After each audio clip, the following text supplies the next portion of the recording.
Հազվադեպ է, որ նպատակակետը գողանում է, ժամանակի մեծ մասը այն լուր կաթում է մատների միջև, քայլ առ քայլ փոքր սովորությունների միջոցով, որոնք աննշան են թվում, դուք նույնիսկ չեք գիտակցում, թե ինչպես են նրանք, օր-օր, հանեք ձեր ժամանակը, էներգիան և ապագան, բայց հենց այս թվացյալ անվնաս ռեժիմներն են, որոնք որոշում են, թե ով եք լինելու վաղը, հին իմաստությունը սովորեցնում է, որ մենք մեծ հերոսական ժեստեր չենք կեղծվում, բայց այն, ինչ ամեն օր կրկնում ենք, գրեթե առանց մտածելու։ Կարող եք օգտագործվել ձեր խնդիրների համար ուրիշների ճակատագրի մեղադրման, հանգամանքների կամ սխալների մեղադրելու համար, այնուամենայնիվ, ճշմարտությունն այն է, որ ժամանակի մեծ մասը դրանք արտաքին ուժեր չեն, որոնք խարխլում են իրենց կյանքը, բայց իրենց ավտոմատ գործողությունները, որոնք պատրաստված են առանց արտացոլման, պատկերացրեք տարան, որտեղ ամեն օր կաթիլ է ընկնում, եթե դա մաքուր ջրի կաթիլ է, այն կդառնա աղբյուր, եթե դա ցեխի կաթիլ է, ժամանակի ընթացքում ջուրը խառնվելու է։ Նույնը վերաբերում է սովորություններին։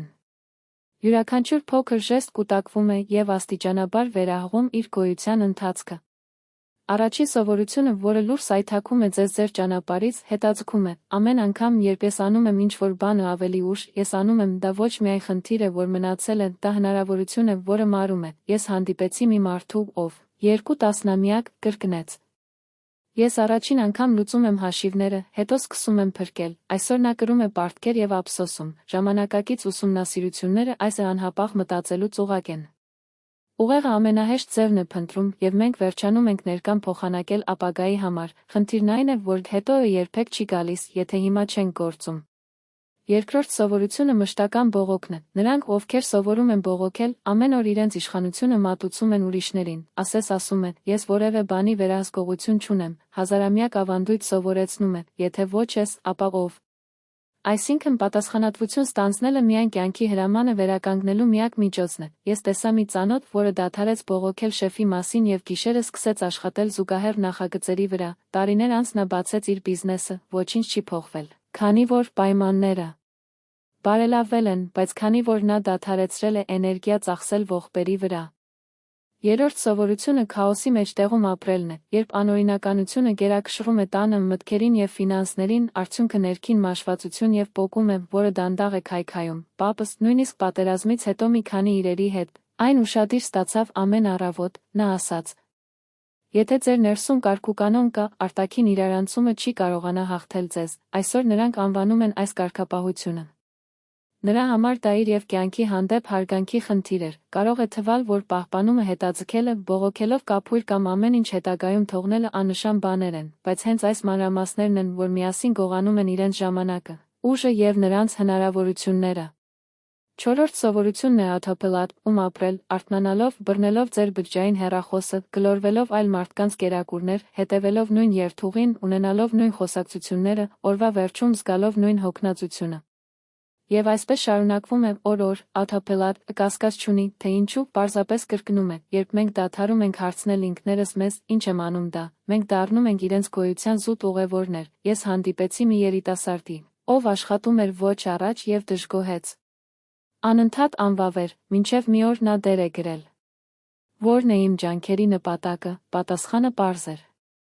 Երեխաների համար կրթություն ապահովել և իրենց տարածքում տիրապետել, ոչ թե պատանդ դեպի հանգամանքները, այնտեղից նա սկսեց ստել պարտավորությունները, նվազեցնել ավելորդ արտաժամյա ժամանակը և մեկ ճանապարհով նվիրվել իրեն։ Մեկ տարվա ընթացքում դրա մասնագիտական արժեքն աճեց, շատ մշակույթներում կան դադարի պահեր, ինչպիսիք են սեփական, միանալու իրերի իմաստով, այս ընդմիջումները վերադառնում են վերահսկողությունը և դրանով սեփական նպատակակետը ձևավորելու ունակությունը։ Հինգերորդ սովորությունը ուրիշների հետ անընդհատ համեմատությունն է, ուրիշների պատուհանները միշտ ավելի լուսավորված են թվում, մինչ այժմ։ Այն կարծես անթափանց է, նախանձ ու ուրախություն և կույր է սպառում իր հնարավորություններին։ Ես հիշում եմ մի արհեստավոր, ով գիշերներ էր անցկացնում հաջողակ մարդկանց լուսանկարներին և աստիճանաբար կորցնելով ինքնասիրությունը։ Չնայած նրա աշխատանքը գնահատվում էր հավատարիմ հաճախորդների կողմից, երբ նա սահմանափակեց սոցիալական ցանցերի օգտագործումը և կենտրոնացավ իր արվեստի բարելավման վրա, հրամաններ սկսեցին ժամանել, երախտագիտությունը պարզությունը բերեց հստակությունը, և ճանաչումը հավաքվեց, հետազոտությունները ցույց են տալիս, որ իրենց ճանապարհորդության վրա կենտրոնանալը ուժեղացնում է բարեկեցությունը, քան մյուսների չափանիշները։ 6-րդ սովորությունը բազմամշակման կեղծ արտադրողականությունն է։ Պատասխանեք հաղորդագրություններին, լսեք աղմուկը, պահեք 10 ներդիրները բաց եւ զարմացեք, ոչինչ լրացնելով, ուշադրությունն այն ցանց չէ, որը գրավում է ամեն ինչ։ Դա լույսի ճառագայթ է, որը լուսավորում է միայն այն, ինչ առաջ է։ Մի վարպետ, որը ես հանդիպեցի լռության մեջ, կենտրոնացած լինելով մեկ մանրուքով եւ ամբողջ օրը արտադրում էր ավելի քան շատ, նրա նշանաբանն էր։ Մինչ ես ինչ-որ բան եմ անում, ես պարզապես անում եմ նրան, ժամանակակից փիլիսոփաները անվանում են այս խորը աշխատանք։ Որակը աճում է, երբ աղմուկը վերածվում է, էներգիզմը նույնն է սովորեցնում։ Ավելի քիչ ծավալ, ավելի գերազանցություն։ Եթե ցանկանում եք վերականգնել ձեր ժամանակը, սկսեք միանգամից մեկ բան անել եւ այն վերցնել մինչեւ վերջ։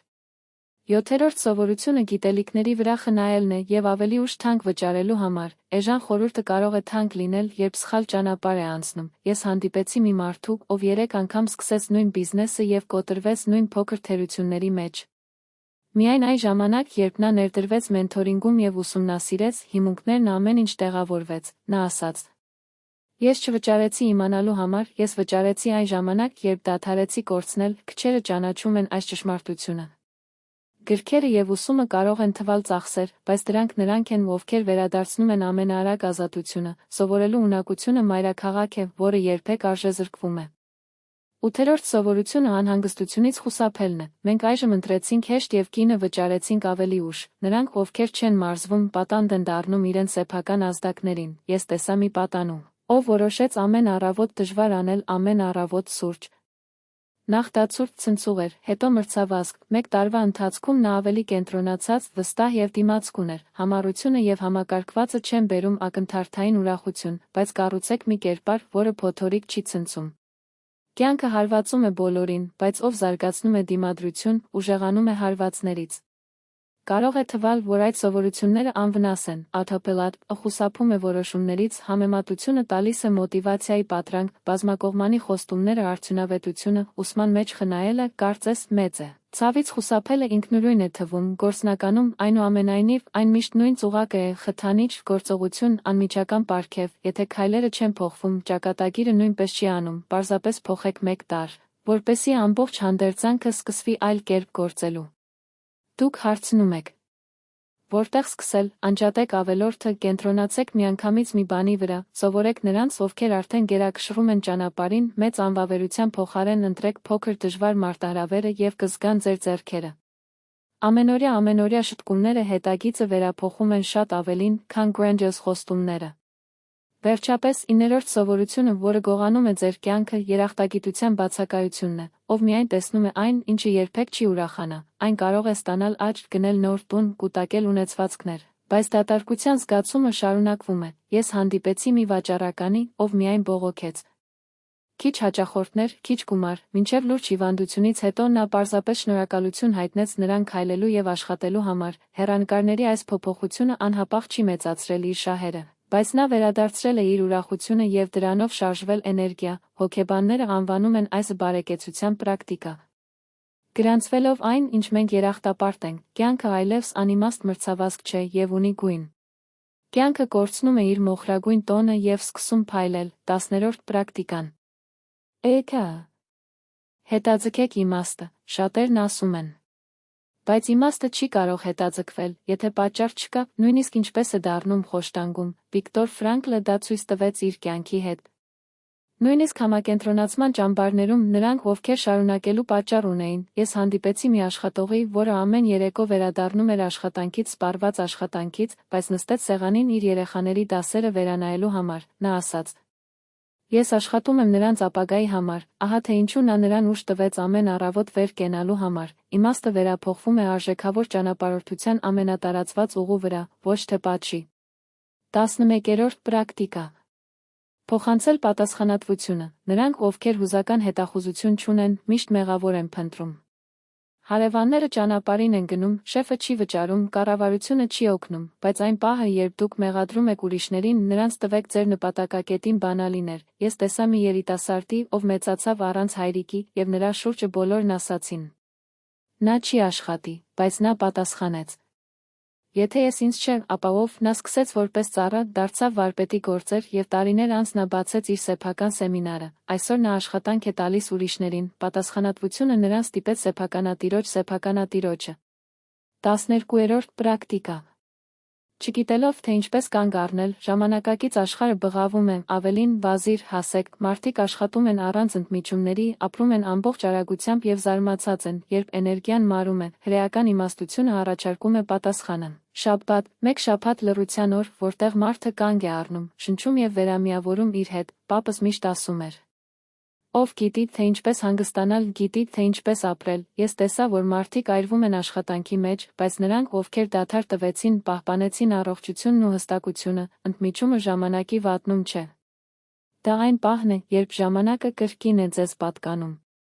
Այս պրակտիկայում գողանում են ճակատագիրը հանգիստ ձևով, նրանք փոթորիկի պես չեն, նրանք չեն հարվածում կայծակի պես, նրանք գործում են դանդաղ, օր, եւ հենց դա է, որ ձեր ուժը բնակվում է, եթե մենք դրանք չնկատենք, նրանք կյանքը վերածում են փակուղու։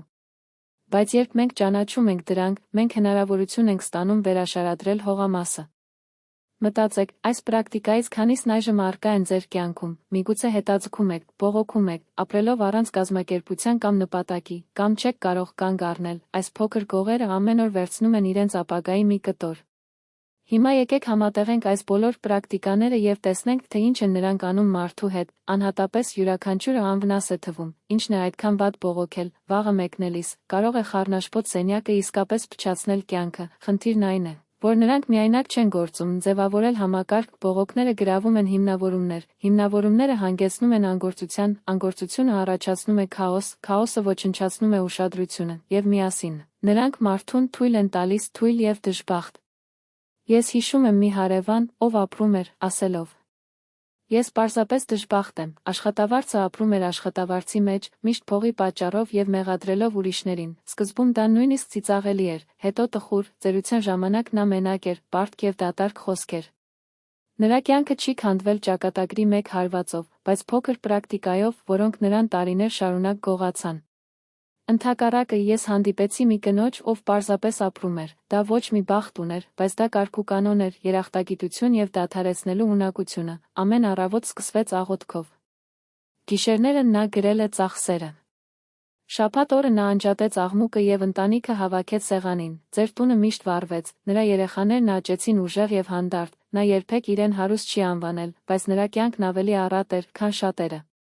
Ժամանակակից հետազոտությունը հաստատում է, փոքր փորձերը գործում են որպես շղթա, եթե լավը մշակում եք, օրինակ, ավելի վաղ գրելու ծախսերը կամ արթնանալը, մյուսները միանում են նրան, բայց կործանարար պրակտիկա, ինչպես անընդհատ հետաձգումը, թույլատրվում է ստեղծել, այն դրա հետ քաշում է հետևանքների հետք, այնպես որ դա այնքան կարևոր է։ Օդի ուշադրությունը մանրամասներին, ինչպես ասում է հրեական իմաստությունը։ Նայեք սկզբին, քանի որ վերջը թաքնված է դրանում, դες ճակատագիրը գիշերում չի փոխվում։ Այն ձևավորվում է ընտրություններով, որոնք աննշան են թվում, բայց միասին նրանք կառուցում են ապագան։ Երբ հասկանում եք, որ պրակտիկան ոչ միայն գործողություններ չեն, այլ ձեր կյանքի աղյուսները ուժ են ստանում։